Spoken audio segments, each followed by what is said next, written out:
Mes chers amis, bonjour. Aujourd'hui, je vais vous donner quelques détails sur les dents de lait. Elles ont plusieurs noms, selon leurs caractéristiques. On les appelle dents primaires parce qu'elles sont les premières à pousser sur la mâchoire, ou bien dents déciduales parce qu'elles guident l'éruption des dents définitives, ou encore dents temporaires parce qu'elles ont une durée de vie limitée. La formation des dents temporaires commence vers le troisième mois de la grossesse. Leur éruption commence chez le bébé vers le sixième mois et se termine vers l'âge de 3 ans. La denture temporaire a plusieurs rôles. Premièrement, elle aide les enfants à changer leur déglutition.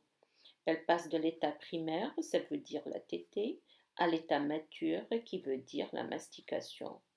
Deuxièmement, elle joue un rôle dans la phonation.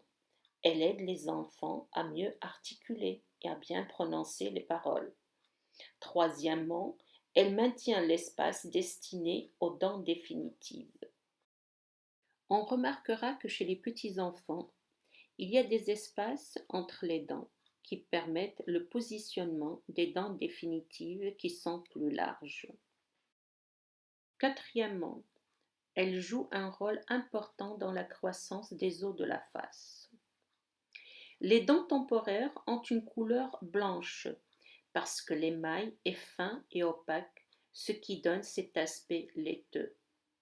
La pulpe, elle est grosse.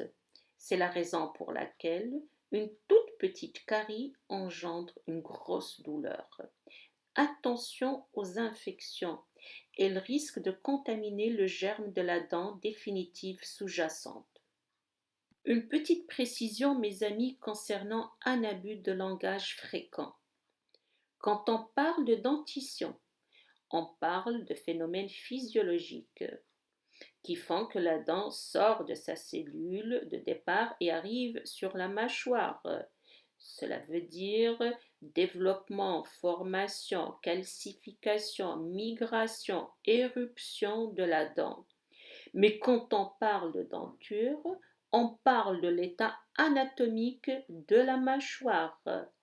Par exemple, lorsqu'on parle de denture parfaite ou d'une belle denture, il s'agit de l'état des dents implantées dans la mâchoire, tandis qu'une dentition douloureuse ou retardée chez un enfant désigne le processus d'éruption des dents chez cet enfant.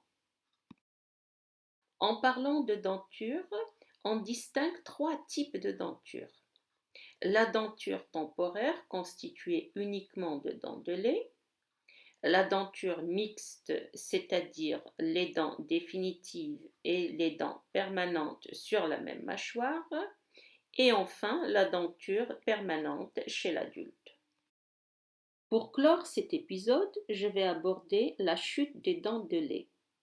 En effet, cela est possible grâce à un phénomène appelé la rhizalyse, qui signifie que les germes des dents définitives migrent dans la mâchoire tout en résorbant les racines des dents provisoires. C'est pour cela qu'à la fin de ce processus, on récupère juste la petite couronne de lait. Sur ce, mes amis, je vous demande de bien vous brosser les dents après chaque repas et je vous souhaite une bonne semaine.